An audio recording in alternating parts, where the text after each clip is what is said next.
Hey guys, welcome to the Hayworth Music Podcast. What's happening, everybody? Got the big GH sitting here next to me. Yo, what's going on, G? What's up? Good to see you again, Chibs. That's it. How's the week been? Week's been great, mate. Yeah? Just loving your haircut, mate. It's good. I know. Fresh. I wandered off on my lunch break, Yeah. just in search of someone with scissors. Found them.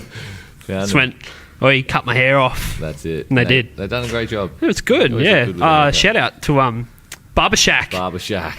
Get and drive. Just on the corner here. Yeah. Great. There So you go. convenient. And we've got a new guest with us today, mate. Yeah, first timer. Virgin, if you will. That's right. That's right. We've got the leader of our drum room, Mr. Bruce Ford. What's going on, Bruce? Ford. Oh, welcome. What's going on? Not much. No? I'm Nothing. Here. Yeah. I'm here doing stuff. Just we've beat him over the head and dragged him across the road. As soon as he pulled up. I love that. New guy, new old.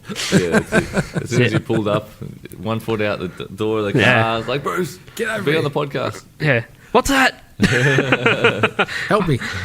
Nah, it's all good. Nah, Glad to welcome, be Bruce. here. But it's thank cool. you. It's cool because it gives us a chance to talk drums. That's right. Yeah, there's not enough of that happening over No, there. that's right. Well, this is my part, but not Yeah, yours. in your world there is, but yeah, we've dabbled. We've dabbled in some drums on the podcast. When we had Nick and Dill on, I think we spoke about our ultimate, what our ultimate drum kit would be. Oh, wow. Yeah.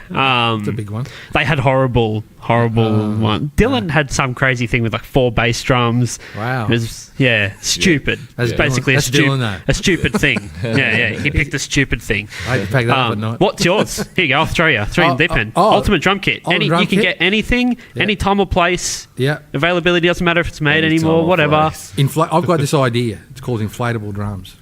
So it's like a life raft. You unpack it out of your back pocket, you pull a button and it inflates, and it's the best drum kit in the world. Someone should invent it. So at the end Someone of the should invent it. Yeah, deflate it, and that's it. There'd be no resonance to rubber Yeah, whatsoever. but imagine the pack up. I'm old, remember? So the ultimate thing is just I don't want to be a drummer. That's my ultimate. My ultimate thing is I don't want to have to play drums. No, I love drums. Look, there's no ultimate for me. I love there has to be. I love them all. You got to pick one. Oh, You got to pick one. it's tough. Yeah, and then you got to stick to it. You can never change your mind. I can never change my mind. Well, it's recorded, so I do like Gretsch stuff. Okay. Yeah, I like Gretsch because it's got the bearing edge, which some people might know about. Yeah. It's different from everybody else. They have what they call a 30-degree bearing edge. That's a round-over baseball bat profile. Ah. And it just warms up the sound. And just Is that just a Gretsch thing? Gretsch was sort of one of the main parts. Some of the early companies like Slingerland and a few of the way back guys sort of would. So it's like a rounded bearing edge. And the bearing edge is what give it that tone. Yeah. Where the skin hits that sort of top. Because DW tend to have They're a 45. Yeah. And they have mixed profiles. So, So what about like a Pearl reference? Because don't they change their bearing edges depending on what the with toms the reference are? stuff, you can then order what sort of stuff you want. Yeah, Same with John okay. Goods. Yeah. So I want a 45 back cut with a 40 with a 30 round over. Yeah. You can do some of that stuff as well. So you can get custom. And that's bearings. pretty much where your resonance is coming from. A lot of it is. A lot of that. It's tone. similar to like on a guitar with when you've got the your saddle piece and how much of that screw actually touches the plate onto how much it actually resonates. Yeah. Technically, it's how much timber's actually touching the skin, isn't it? Yeah, but some guys like a 45 because there's a really good attack off the stick. Yeah. And then if they're sort of using mics and stuff out the front of the house, guys will then EQ it and give it a bit more bottom end. Yeah. But for most Not everyone's guys, a rock star, Bruce. Not everyone has front of house guys. Nah, it's all about rock star. Look, if you think about it, the guys that come into our store, most of them when they buy a kit, They want to play it live. They want to play it live. So if they're lucky, they might have a kick mic and maybe an overhead. So they want it to sound good straight off the bat. Yeah. And for me, 30-degree bearing edges just sound warm and give you a bit more bottom end. Because you get to a room and sometimes you always go, well, what more bottom end? Yeah. You're just missing it. What have I got to do to get bottom end? I haven't got a side fill. I haven't got all this stuff making it sound big. Yeah. How do I make it sound big? So for me, it's a nice bearing edge and also skin choice. Yeah. And I have favourite skins, which we'll talk about. I'm sure we'll get to skins. Well, on your ultimate kit, so you've got a Gretsch. What is it, like a vintage thing? Yeah, I like the old round batch, but the RM2s, the ones we stopped. Yeah, the Renowns. I really love those. So you get a Renown, 30-degree bearing edge. What skins you put on it? In fact, I'm going to talk to Glenn about getting some Renowns. I really like them, RM2s, and then I'd put some P4s on it, Remo P4s. Yeah. Once again, one of my favourite skins. Yeah. For playing live, they give you that big end, the big bottom end. It's like playing through a PA without having a PA there. Yeah. A lot of guys strive for that. They want that. Well, that's the thing. Get over the top of the bass player. Well, you want it to sound when you take a drum kit home. You you set it up and you want it to sound like what you've heard on the CD and or that's whatever. Not easy, People come in. It's next to impossible. And I think it's getting better and better. I think kids are getting better. Yeah, it's totally. Like I just even remember, maybe 5-6 years ago when we first moved in here, and I was doing a lot of the drums upstairs, and they just released the Pearl Vision stuff, and all of a sudden you had this kit that was only $1,500, or I think they were only like $1,400 at the time. They've probably gone up a bit now, but full birch or full maple. But you just finger tight the skins and just like gave them a couple of turns, and you hit it, and you went, "Oh, that sounds like I'm there." That sounds. And it was the first time I'd actually put a kit together that sounded, because I don't think we had masters or collectors or anything at that point either. Like it was pretty much, that's as high as we went, was that sort of $2,500 mark. But after just doing $500 kits over and over and over and over again, I mean, you appreciate it, guys. Your guys, you tune into guitar sound. Yeah, you can hear a cheaper sort of sound. Yeah, and you go, "Wow, this has really got something happening." And that's the same with drum kits. I think drums are heaps more obvious than a guitar. Like a $500 kit compared to a $2,000 kit, it instantaneous. You hear it, you feel it. And that's education different. too. I mean, young guys come in and but you can't hear it. You could have a dude that doesn't know how to play drums, never heard a drum kit, and you hit the tom on a $500 one, the tom on a $2,000 one. I hear it. Okay. But I think guitars are getting trickier, because you can plug in a $400 Squire, blindfold test it against a $2,000 Strat, and some people are going to struggle to tell you. Yeah, the player will probably say, "This one feels so good to play." Tones in the fingers. So they say. So let's ask Bruce. Bruce, why don't you just tell the people out there in podcast land, what's the sort of main kits that you're dealing with in the drum room? Obviously, we deal with Pearl's been a long name brand that we've had there for ages, for a long time, and it's way back. It's changed suppliers quite a few times. Yeah, that's it. We used to shove them into the Rilla store. Used to get like 6 kits set up in the Rilla store, which was like a shoebox. It was a shoebox. It was tiny, but still got 6 kits in there somehow. Yeah. How good are they? I mean, they're still a great name, and they're well supported, and they've got a great range. I mean, you can buy these new Roadstars from about $500. For family starting out, wants a good kit for the kids, come in, $500. You get cymbals, hardware. They're crazy. 9-ply poplar shells, so they're actually well built. Double brace hardware. My hot tip with them as well: smash those skins in. And put some P4s on it. All you do, you spend a couple of $100 on skins. And the kit sounds like $1 million. It does. It's insane. They did the Crystal Beats kit, which is super popular. The Clear kit. We actually they are good. We debated this. I'd like to know your thoughts. We had a debate a few episodes ago on what's better, of the acrylic or the wooden shell in that price point. That's a good question. I'm thinking live. I think the acrylics are really loud. They're crazy loud. They sound mic'd up. And if people are looking for volume, once again, for me, they don't quite have the bottomish that I listen to. But that's not a bad thing. Some people have ears. Just want attack. And they want attack. You know? It's got plenty of it. Oh, they're massive. Yeah. And what's good about them is that because they make their own shells, they're actually seamless. Yeah, right. So they're spun as opposed to the old Vista lights, which I love, and I've got to say they had Vista lights. The biggest problem in Australia is that the old styles, they actually join it. And if you're a bit rugged on your drum kit and you've got temperature changes, you might play in the snowies and then you're coming out and doing summer height. They tend to move. Oh, really? And there can be an issue with sort of cracking and so forth. Okay. So there has been. But you don't get that issue because they're spun. They're just, people can stand on the top of these things, they're not going to move. Yeah, amazing. So we talked about Gretsch, we talked about Pearl. What's some of your other favourite ones? Well, obviously we're doing Tama up there now, and they're an amazing company. Yeah, and they do a lot of metal kits, but they also do like the Silver Star. The vintage kind of kits as well, which I love. You fell in love with one of the gold finish ones. Yeah, it's like it's a burst. It's almost like an old Gretsch colour. Yeah, but it's such a good kit. A bloke bought that from I don't know where he bought that from, but he loved it. and He loves it. What's that tequila? We got that tequila Sunset. One up there. Is that a Star Classic? That's a Star Classic. That's part of their exotic range. It is exotic. Yeah, it sounds amazing. That's all sounds maple. insane. All maple. Yeah, that's amazing. So good. And actually, the Birch Performer kits are good too. Those BB kits. Yeah. So they're a birch. I think 4-ply birch and then 2 plies of Babinga. Really? The Babinga gives that lower tone. Yeah. Babinga's a heavy wood, so it's a nice combination because the birch is quite light. Yeah. Babinga, and they sound fantastic. Like you can buy a shell pack for about $2,800. Yeah, amazing. I mean, they're a pro kit. Yeah. I know a few guys that tour those and have toured. And then we've got DW, PDP. DW, say no more. John Good, he makes some of the best stuff around. And the PDP just... I'm good mates with John. You remember? Yeah. good mates with him. Good stuff. Yeah. We went to the DW hung out with him in California. He's a passionate guy. He's really into his woods and yeah. He took us out to lunch and we had a good chat. He was a nice guy over in Cali. Yeah. Good's into his wood, isn't he? Good is a master of wood. Yeah. He goes around the world just sourcing all his exotic timbers. Like I know that there's one he was in Russia, and there's some lake over there, and this timber was like over 1,000 years old, and the coal of the lake. John Good himself dove down. John he dug down, put his chin helmet on, and went down. And you can't go in there, just Yeah. You can't hold your breath that long. Give me that chainsaw, goddammit. Yeah, but he sourced that timber. Shut up. Yeah, pretty cool. It's pretty cool. Yeah. Nah, he was a really nice guy. He was a really good guy, and just an ambassador for the brand. Oh, these kids are unreal. I mean, it's certainly the top. He had remember he had like a mezzanine in the middle of the factory that had like the shelves where he actually just goes up every day and taps them and puts the key and puts what note that shell is and everything. Oh, yeah. And he's the dude. He's up there doing it. He does. Yeah. He's crazy. He's a bigwig. He's a fat cat. Yeah.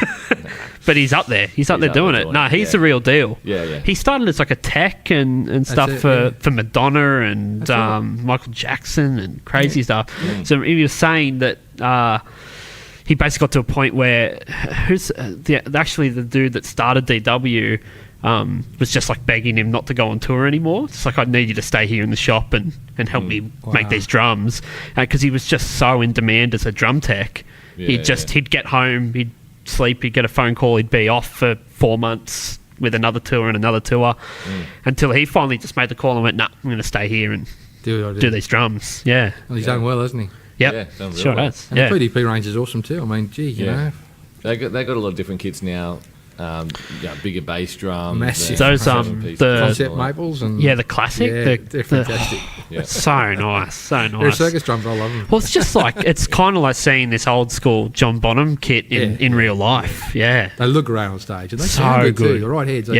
We've got a video up on the Drum Room YouTube channel of that, and you hear the bass drum on that. It's like boom. It sounds like it's got a bass hit on it. And one brand that we started doing more recently, which we hadn't done in a while, Sona. And they got some nice. We were very fortunate to have a Pro Light up on the floor. And that walnut burl, and it's amazing. It's such a. I mean, if I had a studio, that'd be the first kit I'd buy. Yeah, it'd go in there. Does everything. I mean, it can tune. Yeah. You know, what you pay for in a good kit is a tuning range. You know, a cheaper kit will have a nice little sweet spot, but that's what it will be. Yeah. With that thing, though, the sweet spot is just so massive. Yeah. It can be anything. It can be jazz. It can be 50s bebop. They're really popular. They are really popular as a recording kit. Like, I've been to so many studios where they've had that as their session kit. You'd always see the Yamaha, the Oak. They do those Yamaha recording Oak kits. Customs, it was either them or Sona Delights. And until the Pearl Reference came about, the Pearl Reference seems to be really popular for recording now. I think the recording Custom's the biggest. For sure. But I'd been to so many that had Delights in there just for that. You can make it sound like anything. Yeah. Well, Delights were a huge kit in the 90s, and then for sure they only made it for a short while. Then they replaced them with the Pro Lights. Yeah. And through Europe now, you'll find just about every touring guy runs a Pro Light. Yeah. And for a good reason. German efficiency. Yeah, the SQ2s, the SQ1 is just about to be released. That's a new line they're about to release in Australia. Yeah. Somebody wants the ultimate and custom on sort of stuff. I like those little bop kits they make. They sound so good. Once again, replace the heads and go anywhere. Yeah. And there you go. That's as close you're going to get to an inflatable kit. It is. I'm there. Let's not forget the electric kits, Bruce. Good 50 over there. The Roland's are just they are definitely the big mover in electronics. They've so much R&D that they do. We had the guy Simon Ayrton in the shop. We had a drum expo the drum a few months ago, yeah. and he demoed it, and he was actually the guy who's been one of the main designers of the kit of the 50 brain recording and like recording the samples and stuff like that for his own kit and everything for the TD50. So it's pretty cool having him demo it. And such a nice guy too. Just all those good things you want a drummer to be, and he's one of them. He's just so gracious and pretty rare for drummers, hey Bruce? Well, not like guitarists. Come on then. That TD50 was probably our most played kit up there, though, wouldn't you say? Like, that's definitely the sort of thing that most people want to jump on and have a go of, because it's just They're addictive, though. Sounds. It is. No, that's what's good for. There's been that debate, hasn't there? It's always, get a real kit. No. But the TD50 crosses genres. I just think, like, if you want to practice and if you want to really learn drums and practice as much as you can, and that's what you want. You want a kit that's addictive. So you want to play it as you can. Yeah, I agree. And it's just, and you can play it all night. Yeah. If it sounds good, you want to be on it. Yeah. That's it. Yeah, and it's obviously good for neighbours and parents and all that. Headphones on. Put the headphones in. But all their range is great. I mean, right from the TD1s, which we use for teaching. TD11s, awesome brain, so powerful tool. Yeah. And even if you've got mates you want to record your USB in, record your parts. Well, it kind of seems like they start at the TD50 and then they just keep a lot of those like really high-end features all the way down their line, even down to the TD1. All they do is sort of, they strip some stuff away or whatever and bring the price down. Amazing. It's like an F1 Formula 1 car. The technology just filters down. It's just incredible. Yeah. What's happened with the TD50? Because I haven't followed it probably as closely as you have, Bruce, but remember they did the TD20? And then it was the TD30. The 30? So the TD20, though, was ridiculously priced, right? They were like 20 grand or something, weren't they? Yeah. And then it went to the TD30, which it came down. Came down a bit, A bit, and then the TD50 now, which has come down to again. You can get one for like $6,000 now. Yeah. Like one of the. Oh, really? Yeah. They started in with the different pad. I know. Yeah. Oh, you're just acting surprised. No, I'm not. I'm just saying. Yeah, I don't know that. I know that. Yeah. But they're a massive. What I like about the 50, from someone who's done a lot of recording, if you can have that brain. Like in the old days, you go into a recording studio and you get someone say, I want the Jim Kelton's snare drum off it, whatever sound. Yeah. And you ruffle through your collection, and a very expensive collection you'd have to get together over a period of years to get that sound. These days, with your TD50, I'll go on and I'll buy that patch. Download $2 $50, throw it in, and it's there. That's crazy. So if you're someone's doing a lot of recording. So they've got a sound bank and everything you can download. Just straight in. All right. So it's just an amazing tool. Yeah, it could be anybody. I can have that sound. I can have that cymbal sound. If only it made me drum better. Well, that takes a bit of work. But it's that whole timing thing. It makes you sound better, though, doesn't it? It's huge. You do sound legit. Yeah. Definitely. But no one else does that. I mean, they're just so good. So good. Yeah, they're definitely they've got it. Definitely the front runners. And they're fully digital now. So the snare drum, this is where the technology changing that. The snare drum and the ride cymbal is actually fully digital. So it's USB mated, not the old sort of 6.5 TRS cable. Yeah. So it's a digital transfer, and it's just, I mean, I don't know if you try, but you can tap the cymbal, the ride cymbal, and put your hand just over the top. Not actually touch it, and it senses that your hand's close to it. Oh, really? It's like a real cymbal. It actually dubs it down. Oh. So, chokeable, of course, they all do that. Yeah. But it's just, and the same with the snare pad. I mean, you can break wind and that thing will sense it. It's that sensitive. It's that good. So the snare drum and the pad and the ride are just incredible. And I think over time you'll see that digital that system will go through all there. It's just an amazing tool. I mean, it's such a good product. That's pretty cool. Very good. So I wanted to see, we have lots of people, especially that come on the website and everything, and they're like, I'm playing, say, I'm in a death metal band and I need new cymbals and this sort of thing. What's your recommendation when someone's looking for a certain cymbal to suit their style, this or that? Yeah. Where do you start? I tend to start with I tend to ask a few questions, as you just sort of said there. What sort of style of music? How many cymbals do you break a year? Yeah. And obviously there's cymbals for me that scream out metal, and they got that sort of high glassy sound which they're looking for. Yeah.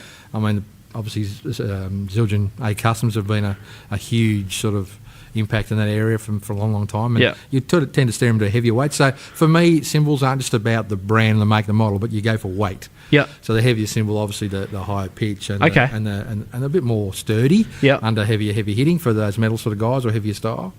It's not my style. I don't like playing, but for that sort of sound, and they'll take the rigours of touring and also some heavy hitters if they're using big sort of sticks. And so what is it true that a thinner cymbal is harder to crack than a thicker cymbal? That's true. Because the reason being more flex in it? It gives more flex, yeah. Okay. But it doesn't probably give the sound that they're after. Yeah, okay. So, and also some of the guys, probably their technique, they tend to have the cymbals really high, and they're hitting the edges. Sort of, brushing. Yeah. Sort of sweeping, they tend to. And what about mixing up brands? I have no problem with that. For me, I buy a cymbal by ear, so I tend to just oscillate. And they've got to talk to each other. Yeah. I think when guys come in, they're serious about the cymbals, they're going to spend some money. We encourage them, I do, to bring their other cymbals in. Let's sort of put them together and see if they relate. For me, it's not about what I like. Yeah. It's about what they got. They've got a particular voice that they're trying to. Well, everyone's got their own. Yeah, but this is the sound that I want to push out the front, and that doesn't matter what I like. Yeah. And all cymbals are good. It's just it's a sound that's in their head that they were trying. And the trick is for me to find that sound that's in their head and find the cymbal that matches it. Yeah. And we do that. That's what we're about. So it doesn't really matter if you're going different brands, different series. Like you can have an A custom crash and then a K ride and you betcha. Some look, I've got over 100 cymbals or something, at home, and those 100 cymbals consist of a huge variety of cymbals. Yeah. And I sort of pick stuff for a particular gig I'm doing that if it's jazz or it's a rock gig or whatever that relate to each other, and I haven't got a brand allegiance anymore. Yeah. I mean, I love Bosphorus stuff. I'm a bit of a bossy guy. Yeah. I just like their concepts, and I like the thinness and their malleability and the sound. You talk about dark, smoky kind of stuff. Yeah. Tell me what that's. I've heard you say that a lot, but what sort of sounds are you talking about? With cymbals, there's the shimmery sort of bright metallic-y sound, and the other end is that darker sound. Yeah. And like old guys in the 50s and that sort of smoky jazz club from New York in the 50s, their cymbals are really dark and dry. Yeah. So not a long sustain, it's a very short note, but and that the palette that you find on the cymbal, when I say the palette, the sound you can draw out of that cymbal, whether it's 10, 12 or 24 inches, you can hit it everywhere, and it's got different sounds across that cymbal head. Yeah. And a lot of guys really strive for that. You can go to a gig now just with a snare drum, bass drum, and a cymbal. Yeah. And I can sit there if it's a great cymbal. I just want everyone shut up. I want to hear this cymbal. Yeah. Just how good is that? Cymbal solo. Just listen to that. And that for me as a musician, it's a piece of art. Listen to that. And guys, they can hear it. They go, wow. In the context of this, whatever musical statement you're trying to do, and you strive for that. So that dark sound. I mean, Zildjian just released this dark dry series in the K's. Yeah. Unbelievable. They hark to me way back of that sort of early. And the Caropes, they're another series they brought out to bring that 50s sort of vintage. Carope was one of the original sort of guys in the Zildjian family. Carope. Yeah. And so they've used his name and they've released his cymbals, and they're just amazing. I mean, Zildjians are a great family. I mean, they've been around a long, long time. Yeah. What about Sabian and Meinl? Does that sort of get into more of the metal players? Sabian, I think in Australia, really, I think they're untapped a bit. So they're a Canadian sort of thing out of a split between Zildjian way back, and don't know about the politics of the whole thing, but they set up their factory and they become Sabian, but their cymbals are fantastic, and they have a massive range. It's crazy, their range. We in Australia tend to think, Sabian's heavier sort of style, but no way. Yeah. Their stuff is just so good. Like those click hats. They're so popular. Oh, yeah. They sound amazing. Yeah. I mean, you don't need mics on those things. No. Well, I think we used the click hats for the videos we did a while ago, and there's no mics anywhere near them, and they cut through just so incredible. Clear. Yeah. And then there's that once again, that bit of vintage. They've got the unlaved and laved. Yeah, that's which always breaks cool. Up frequencies. Yeah. It's just those frequencies you don't want. That sort of the ear doesn't particularly like, and just they're such a good thing. So Sabian do a massive range, and they're good value too. They do some great packages too. You can buy packs of these things too. Yeah. If you're sort of on a limited budget, or you can go the other end and you can buy sort of custom-made pieces. Meinl too. I mean, they're a massive German sort of out of Europe, and metalheads love those guys. Yeah. But once again, they do stuff too that's not you would not expect it to be. That style they do. So it's huge. I think all the major brands, they sort of try to be to cover all the genres. Well, you would, wouldn't you? Yeah. I mean, I said I'll get back to bossy. For me, value for money. There's nothing on the market that gets close to that. Yeah. But then again, sometimes you hear a piece from someone else and go, well, I've got to have that cymbal. It's just that's the sound I'm after. So dollars doesn't become, it's irrelevant. It's like, that's the sound I want. That's what I want. And that's what the complements what I'm trying to do. Yeah. So, but yeah, I mean, there's such a, look, I think we're very fortunate today. I think young guys are coming through, young guys and girls are coming through with their choices. Yeah. We didn't have those choices. Sort of back in the 60s and 70s, it wasn't quite, we didn't have access to that stuff. That's it, yeah. So for same for guitars young too. musicians now, just amazing what they can get. Yeah, and the packs are so good. I think our instruments are really cheap now. I don't mean cheaply made. Yeah. I mean relative to the dollar and what you can get now. Yeah. The quality just blows my mind. What cheap. There's not really cheap and nasty. No. Well, that's what we talked about. Was it last we were talking about that with guitars. And we talked about the Chinese guitars now are just such good quality. And the quality control's there, isn't it? I mean, people say, Chinese. Hang on, stop. Yeah. These guys, it's their industry now. They must make sure their product is spot on. Yeah. And it is. We see stuff all the time. Yeah. You don't see rubbish coming through. Yeah. No. It's just we don't send back stuff. It's just not from the brand. Branded. No, quality control's too important. Yeah. This day and age. They can't afford. Yeah. Competition is vicious. It's vicious. Can't afford a bad Facebook or Google review. God no, it'll sink you. It'll sink Pearl. I remember when I first started playing, you had to go to, it's like, where's the second-hand place? I'll go to a Sally store to buy some because I can't afford it. Yeah. Not today. Nah. The kids can come in and get their stuff. Not kids, but anyone come in and for a reasonable price and get it for pro product. Yeah, for sure. Just amazing. Another cool thing I thought, I was thinking last night, best drum accessory ever made. It has to be the drink holder. Drink holder. Yeah. I'd agree with that. Especially those custom drink holders. Yeah. Bit of big golf in there. Yeah. A litre cooler. Nah, I do like a drinks holder. What like when someone says, I just want to add some bit of something else to my kit. What's your go-to? I tend to talk cymbal jingles. Yeah? LP make a really nice little cymbal jingle. They're like the tambourine like sort a small of thing? tambourine sit on top of your head. They really fatten up the sound and go for that sort of organic, sort of laid-back sort of sound. Yeah. A lot of guys like that. Wood blocks, jam blocks. You got to go with the cowbell, Bruce, don't you? Yeah, cowbell. Multiple cowbells? Some of us have had bad experience with cowbell players. If you're going to play the cowbell, you really need to have 7. I need more cowbell. Yeah. Yeah, but look, there's heaps of stuff up there. Yeah. And sticks. We're going to talk about sticks today. Yeah, go. I want to talk about sticks. Does it make a big... Does a stick actually make a difference? People underplay how important a stick is in their setup. I'm getting riled up. Yeah. I'm getting all riled up here. Chibs isn't a fussy guy. He uses whatever guitar pick is around. I've already had this argument so many times on this podcast with guitar picks. It's just like nothing irks me more than just I can't play with this. Yeah. It's like, yes, you can. Yes, you can. It's a piece of plastic. Do the exact same thing. Just cut up your old band card and that's a I won't get my tone from it. It's like, I'm going to have to stab you. Well, that's good. Well, then this can be our debate then. So let's, So look, okay. Sticks. I can demonstrate to you. Next time you come across, we're going to grab a nice cymbal and we're going to use 4... I don't have time for this, Bruce. You do. I'm going to grab you, your new haircut, 4 different sticks and see the difference it makes, the sound. The sound? It's the sound. It's a nylon tip or a wood tip. No, sorry. It's the shape of the tip. And there's a thing called a ride stick. Yeah. Well, why would you call it a ride stick? Because it makes a ride just sound so sweet and pretty. No. Oh, yeah. Smoke and mirrors, even Bruce. Your bass player ears can hear that. All right. Well, this should be a video. Yeah. This should be a we video. should do a demo of sticks. Yeah. Because I don't believe it. It's true. Lies. No, it's true. We'll see. We'll do a video. We'll post it up. We'll post it up on the Drum Room Facebook page, and we'll see if Bruce is lying directly in my face or not. I'm not. And the Drum Room website, you've already got the videos out there, don't you? So hayworthdrumroom.com.au out there, and you can go to our YouTube channel as well. There's a Hayworth Guitars one. There's a Hayworth Drum Room one. Wow. And subscribe and let's do a stick on because we just got a good range of Vader sticks in as well. Vader or Vada, I'm not sure how to say it. You know what? Scone. I'm just going to go Vader. I like that because it sounds more sinister. Yeah. Darth Vader. But then you got Vic Firth and Zildjian. And we got Promark. Yep. And look, some great stuff up there, and we cater for all budgets from something like $10 a pair up through the. What's your go-to stick? Peter Erskine Ride in a Vic Firth SB2. Yeah. I always like the Steve Gadd sticks. Steve Gadd's are huge. Yeah, when I was playing a fair bit of drums, that was my stick. Yeah, and not because it sounded better. You just like black. See, it's all about the look. It was because it was always the closest pair.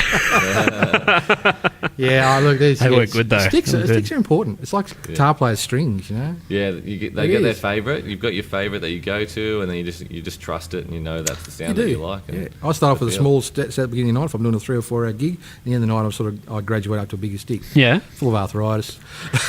and you obviously as the night gets bigger, it tends to be in the night that people want heavier music or sort of loud. You go to a thicker stick. Thicker stick, just give it bit more. I've heard that some people will practice with, say, like a 2B Or is it 1B? Like just a big, just a log. A tree trunk. Yeah, yeah.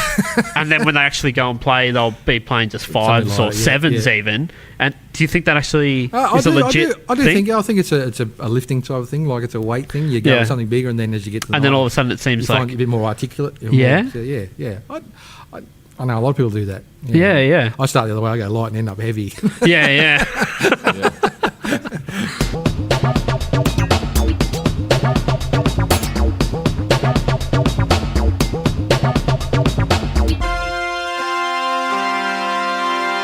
Ooh, that's the horn of debating.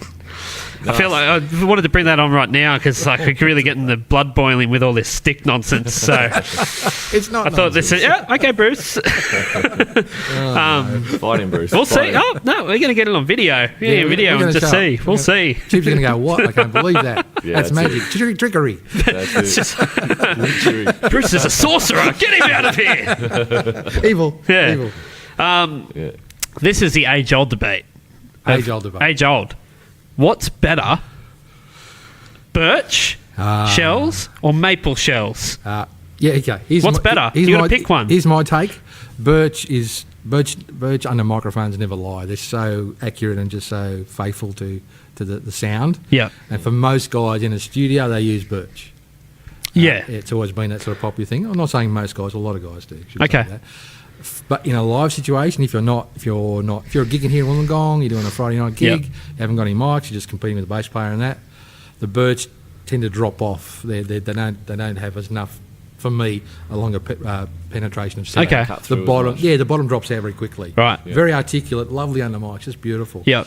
But in a live situation, not enough bottom end for me. Okay. So that's where maple, the old style maple, it's to go to because maple for live, birch for recording. Yeah, you know what that sounds like to me, Glenn? Fence sitting. No. You have one of each.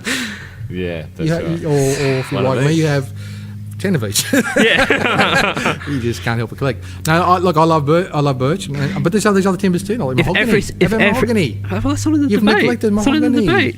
No one can afford mahogany these days. They can. Rich mahogany. It's affordable. Every kit in the world is going to be destroyed except one, and it's either a birch or a maple kit. What one do you save? Maple. What, they're hanging off a cliff. Maple. And you're holding it. Maple. You save the maple. Yeah. Save the maple. Yeah. Maple. Yeah. Maple wins. Maple wins. There you go. Or Rosalda. Because it's still going to be good live. It's going to be great live. It's still going to be good in the studio. You're a big live player, aren't you? You're gigging all the time. I do. How many times a week are you gigging at the moment? Usually 3 or 4 times a week. 3 or 4 times Sweet. a week. Yeah. There you go. Jesus. Yeah. That's why you want that. I'm not saying they're all good gigs. Yeah. I never said that. Yeah. But no, I like to get out there. It's what I enjoy doing. And what kit do you take? I use a lot of Roland stuff, Roland Electronics Live. Yeah, okay. But I use a hybrid situation. Right. It might be, pearl snares or whatever I'm using. Yeah. And then, sometimes it's full electronics, but generally it's a mix. Like an NXS hybrid kit. I do. And then for bigger gigs where I know that there's going to be sort of live production, I'll take acoustic kits, and I've got some vintage kits which I like using. Maple. I have a Rosalda Druin kit as well, which is pretty... those people who know about Druin out in the world land, I've got a kit, lovely, beautiful. They'll probably agree on the stick thing as well. They do. Yeah, they're into their sticks. Pearl kits, I use a lot of pearl kits. Yeah. You name it. I just tend to like them all. I love Gretsch, as I said before. I was going to say, Gretsch, have you got Gretsch? Yeah, but I'd like to buy some new ones. Yeah, we can talk, mate. I know someone that does some kits. RN2s. And what skids do you use on them? I use both coated and clears, but I like Power Stroke 4s. Okay. On the toms. Yeah. For top and bottom? No, I just use Ambassadors or G1s on the bottom. So something clear and thin. Yep. As the resonators. The batters I tend to like I said, I like Remo P4s. Yep. It's funny enough, some brands like DWs, they love Evans skins. So ECs, EC2s. I think they're in cahoots. I don't know. They just tend to work. Well, that's where we get DW supplied by Daddario, and that's who we get Evans from as well. So I dig EC2s though. I think EC2 sounds great. DW Toms and EC2s are like a match made in heaven. Yeah. Like I've done a lot of teching like for pro guys as well. And that seems to be, like for DWs, it's always been a popular skin. I mean, Remo's always, like the Ambassadors, for recording. Yeah. It's great. What do you think of the EMADs? I love them. EMAD 1, EMAD 2. People don't realise there's about 3 different EMADs. Yeah, they make a few different ones. If you've got for me, I'm a guy, my bass drum, I like it nothing in the middle of it. Yeah. So I use an EMAD 1 with obviously the outer ring, and then I also like a different sort of regulator on the front. So different brands will. Okay. Yeah. So just there's no right or wrong. It's a sound that's in your mix head. It up. Trying to mix it up. Yeah. Do mix it up. I always loved when we'd reskin people's kits. They'd come in with like their $500 kit or whatever, and you'd go like, I'm going to make this amazing for you, and all you did was put an EMAD on their bass drum, and you hit it once, and it's just like their mind exploded. Yeah, why? How is that possible? Yeah. It was amazing. And Remo, is it the Power? They do the Power Stroke 3s. They do which the is the Power same. Sonic. It's like their version of it. Yeah. Basically. Yeah. I think the EMAD's sort of got the market. Yeah.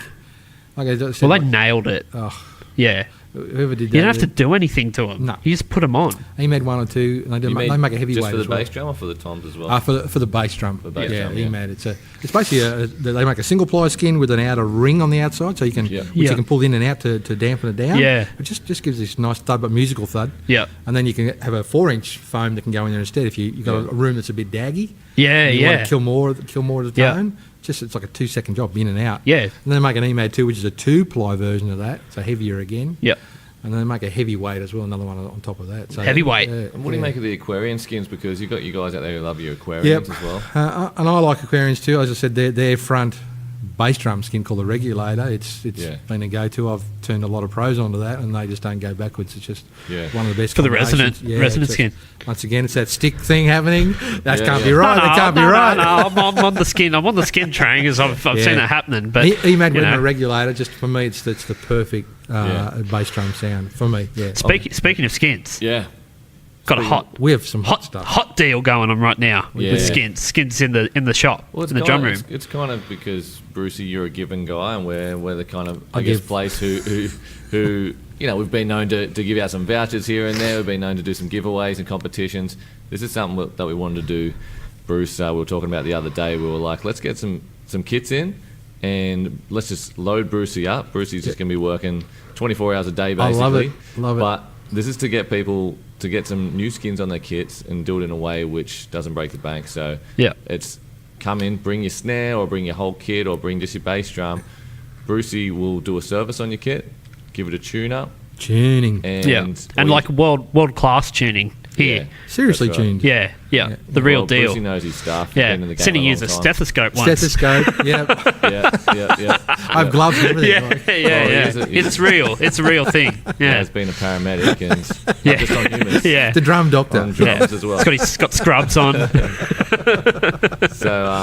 love to do that too. So Brucey loves tweaking drums, loves tuning kits. So if you're local enough, guys, bring your kits in, bring your snares in to the drum room. Upstairs at the Albion Park store. Bruce will do a free service on it for you, a free tune-up, and all you do is just pay for the skins. Yeah. That's it. Yeah, that's like hundreds and hundreds of dollars worth of value there. Yeah, and just the knowledge of just talking to Brucey too about your kit, and you can do a bit of a health check on it. Yeah, I mean, I already know like a handful of guys that had really just been tuning their kits themselves, on and off, whatever. Like my mate Dan is a crazy drummer. Yeah, and he brought his kit in just before a show in Wollongong or something, and was just like, I didn't know my kit could sound like that. His Fleischmann kit, and he's just like, I didn't know it could sound like that. He was raving about Brucey. Yeah, he still is. He's fangirling over Brucey. I paid him a lot of money. Yeah. No, but I remember that too. He came in, and it's like Bruce has just done an amazing job on it. It sounded amazing. And he's not the easiest guy to please with that stuff. Yeah. Very fussy with what he wants. You never tell Dan to try and play quieter. Remember, he played in our band Conspiracy Plan for years, and we beat such a small venue, and he just hits the cymbals hard, hard, and just people in the front row are just like, I can't stand this anymore. There's no earplugs. I gotta leave. My eardrums are gonna burst. I turn around and be like, hey Dan, you just gotta play a bit quieter. Yeah, that means it's getting louder. That means F you, Glenn. Yeah. I'm playing 10 times louder. What did you say? What did you say? That was an amazing kit, that thing you brought in. Yeah, it's good. Yeah. So definitely take that offer up. Seriously, jump on board, guys. It's only for a limited time, and you've got to make use of having Bruce here accessible to you drummers. I mean, come in and pick his brain. You love having a chat. I do. I actually enjoy that. Love talking drums. Yeah.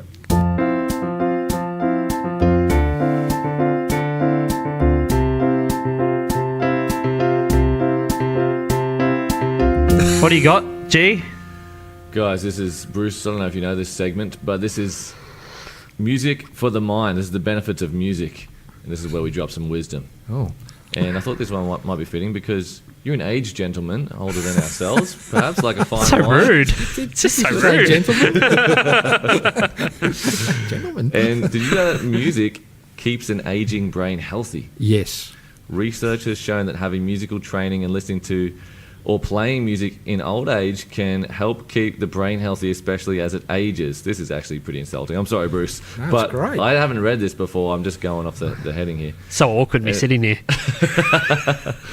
I'm going to keep going here. It says, since listening to music is like exercising the brain, one can expect the benefits of better memory and mental sharpness as they age. Even people who have some form of brain damage can regain partial or full access to memories, depending on severity, by listening to music, as listening can help draw on old memories and neurological patterns due to the fact that the rhythm and sounds of music stay within the core of the mind for a long time. And that is from collectiveevolution.com. Yep. There you go. So, music for the mind. Benefits of music helps keep an aging brain healthy, and also a brain that might have been damaged can help to recall memories and things like that. And I think can you imagine Keith Richards if he wasn't playing music? Oh, what? That guy can only talk because he can play guitar. That's right. Yeah. Mick Jagger's still impregnating 20-year-olds. It's got to be something to do with the music. There you go. Seriously, those guys are like... I know. The 70s. They're in their 70s. Well into their 70s. Yeah. But so, a bit of knowledge for you. That. And there is a documentary on Netflix about... I'm trying to remember what it's called, but Alzheimer's patients that then they... Nursing homes using it all the time. Yeah, and the music, like the... you want to know the technical stuff what's happening? Music. The mylar sheath and the synaptic gaps gets rejuvenated through music. Through music, yeah. It different parts of the brain. Bring them, like, memories so people can't actually back. communicate. They whack the bit of music in their head and all of a sudden they'll get up and they'll start singing and dancing. And after they take that headphone off, there's residual... brain happening still. So these people who haven't talked to their mum and dad for years, all of a sudden, had some music on, taken off, and they can have a conversation. Have a conversation. It's mind-blowing. Like, that's exactly what that is. Incredible. And it's music. It's just someone's art that's doing... In 10 minutes, you won't be able to talk to me. You know that. Done. Chuck those headphones back in. That's it. I'm ready to go. Right to go. But it's also that whole nostalgic thing where music does trigger memories, you know. Absolutely. Like you remember when you first heard that song and you hear it again, you know, it takes you back to that place. Yeah. So you can totally see how that makes sense. It's true. Yeah. There you go. More benefits of music, guys. Good stuff. All right. Thanks for listening, guys. Make sure you subscribe on iTunes. You can also get it on Podbean if you've got Android. Grab the Podbean app and you can follow us there. And give us a review, guys. Yeah, make sure you give us a review. Shout out and give us a review. And thanks so much for listening. Thanks so much for Bruce for coming on cheers, board. Bruce. Make sure you guys get in touch with us. And hayworthdrumroom.com.au. That's the one. Yeah, the brand new drum-only website for all the drummers, percussionists out there.